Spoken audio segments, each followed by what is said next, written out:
right, let's start. So, welcome to Juliara Conservatory. Of course, we are now starting to dig into the book, this wonderful book by Josef Hofmann. The first chapter here, the piano and its player. It's quite wonderful.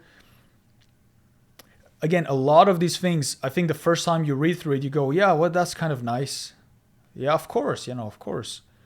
Of course, you're supposed to know that. But actually, if you reread this, especially once you get wiser with age, you realize actually how deep this really goes. So hopefully this video will inspire you to learn about your instrument, because what Hofmann says as the very first thing, rightfully so, is he says the pianist should know his instrument. And I know this sounds really odd. Like, well, of course I know my instrument. Yeah. Do you?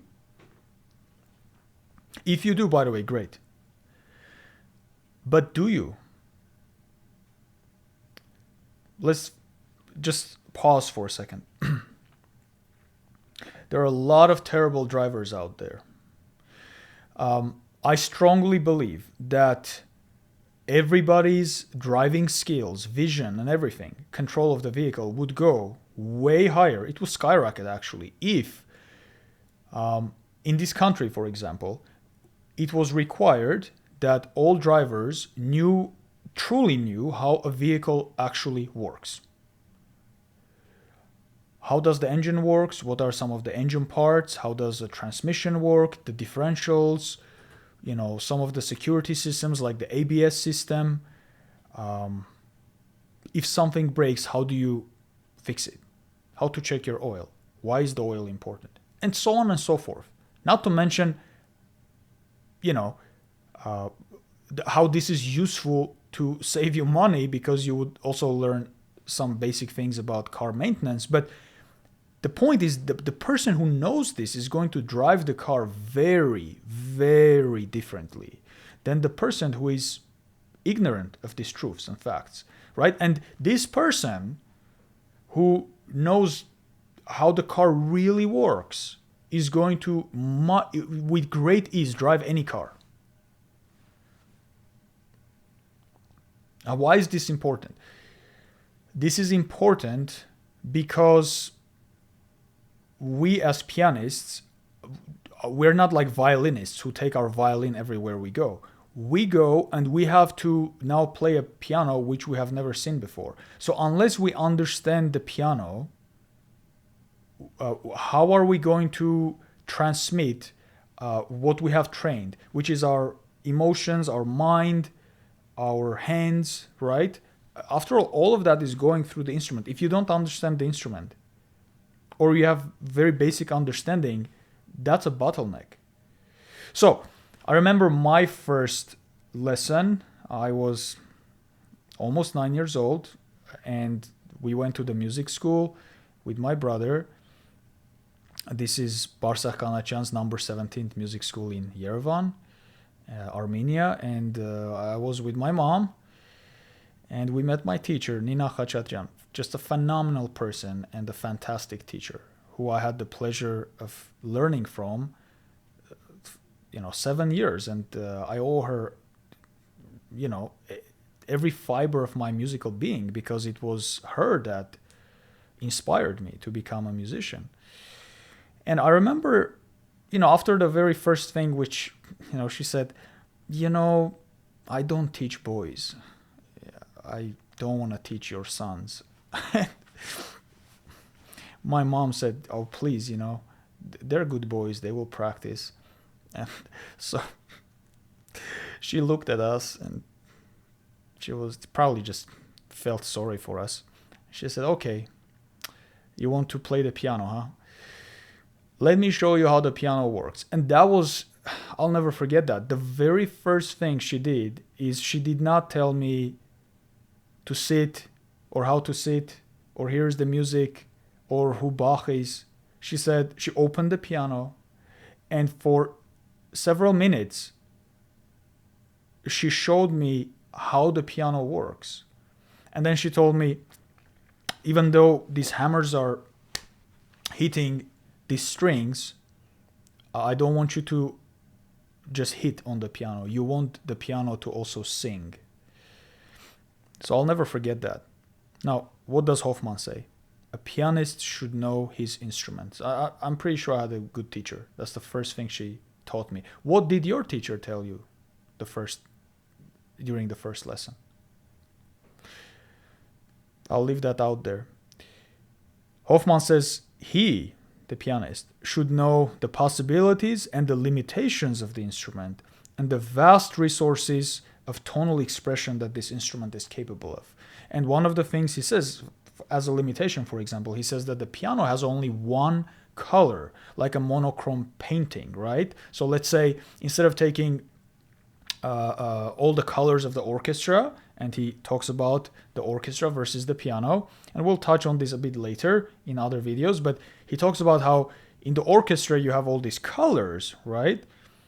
But with the piano you don't. You have only one color. However, and so that's a limitation. However, possibilities of the piano, well, he says a great pianist can take that one color and subdivide it into infinite different shades and paint an incredible painting. So right there, limitations and possibilities. And I think it's so eloquently put by Hofmann. And then he talks about how a pianist should spend his time to understand the resources of this instrument and the tonal expressive capabilities, right? And so I thought to myself, well, let me just put together a couple of questions to see if you know your instrument. And if you don't know the answer to these questions, I don't want you to be emotional about this. It's just kind of irrelevant, right? If we're learning, okay, fine, be emotional about it for a second, but then get to work. If you don't know the answer to these questions and you ignore the fact that you don't, then I wish you all the luck in the world in your career as a concert pianist, musician, or whatever, teacher, piano teacher. I wish you all the luck. You're going to need it. So again, I don't want to sound like I know it all. I don't. But if somebody gives me an advice or shows me something that I don't know that I really should know, you better believe it, I take it seriously. So let's get to work, see how many of these you know. I'm not going to give you the answers. You do the work. And if you know all of them, great. This is just, by the way, just scratching the surface, right? So for example, about the instrument, what do you know about the piano action? You push the key, then what happens? What is the difference between an upright piano action and the grand piano action? What do you know about piano tuning? And you might say, well, I don't know anything about piano tuning. This is not my job. Yeah, it is your job. I'm not saying go tune a piano, but it's your job to know what the piano tuner is doing to the piano. What happens to the piano when they tune? It's incredibly important. What is action regulation? What is voicing? Is voicing a hammer the only way to voice a piano? What does the middle pedal do? I just can't restrain myself from laughing. I'll ask pianists who have played the piano 20, 30 years, what does the middle pedal do? No idea.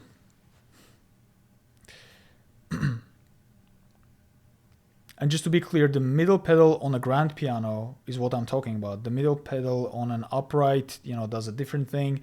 And some pianos, of course, don't even have the middle pedal, which those are not the kind of pianos I would ever buy.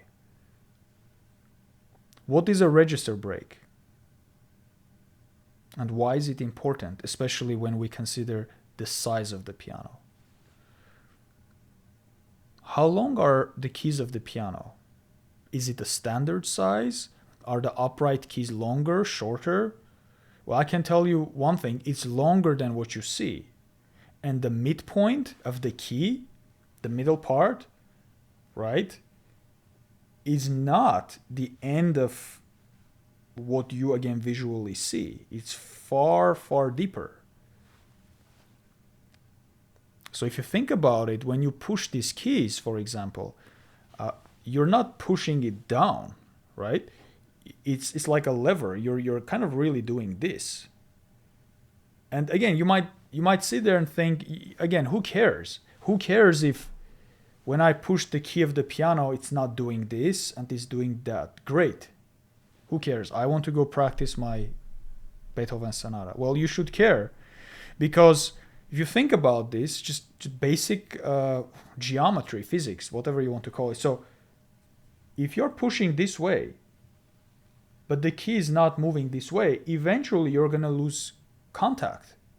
So maybe, by the way, this is not the maybe, this is 100%. Sometimes you should think about playing this way or even this way to achieve different shades, like Hofmann talked about. Let's see, where did we stop? Let me get some of this coffee. My voice is not doing super well, so I apologize.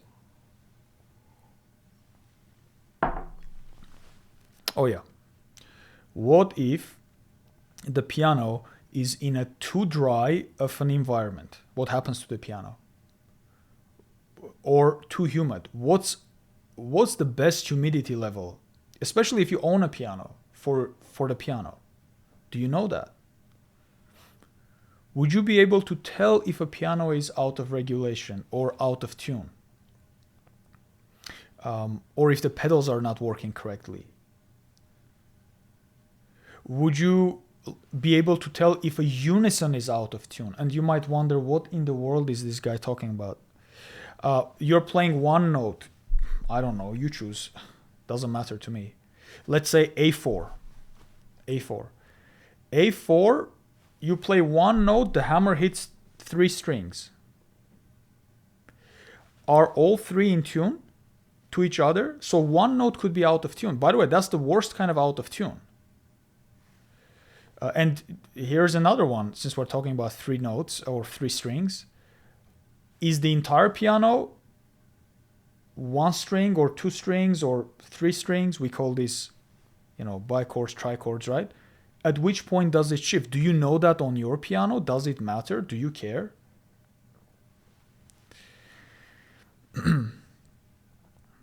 Okay, one last one.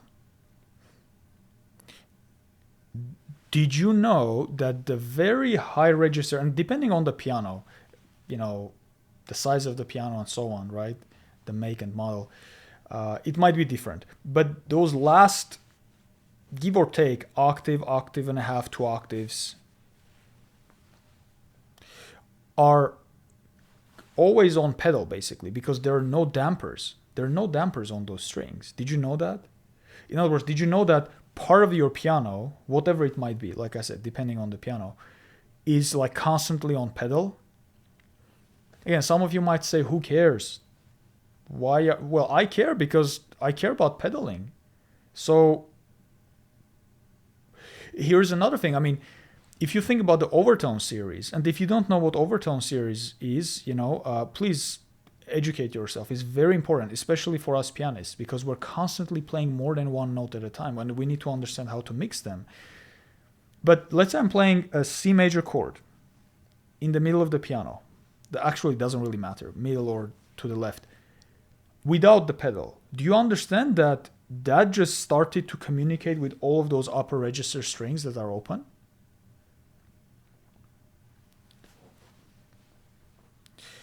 All right. So, like I said, I don't want to come across, and if I do, so be it, but I don't want to, that's for sure, to come across as somebody who knows it all. I don't. I forget which great philosopher said, so I don't want to misquote the name, but I think the quote is, I know that I know nothing. So that would be me. I know that I know nothing. But I love knowledge. I love wisdom. I love when somebody teaches me something valuable. Please, understand that these questions are very important, and they will lead to other questions that you will have, and you will get to know your instrument. And I'm just scratching the surface. We could talk about the soundboard. We could talk about the una corda, and on and on and on and on and on. But you really need to understand what you're playing. Otherwise, I don't know what you're practicing. Do you know what you're practicing? You need to know what you're practicing. So I will leave you with one last question, because we talked about the instrument. Now we're talking about possibilities, right? And again, this could be like a huge list. And maybe I'll make some videos like this demonstrating on the piano. But at least for now, I want you to think. On the piano, we have, well, I shouldn't say on the piano. So with sound making, right? On any instrument, you have ABC. A, you strike, you play the note, right? Attack. Then you have the sustain. The note lasts 1 second, 10 seconds, I don't know. And then you have the release. So A, attack, B, sustain, C, release.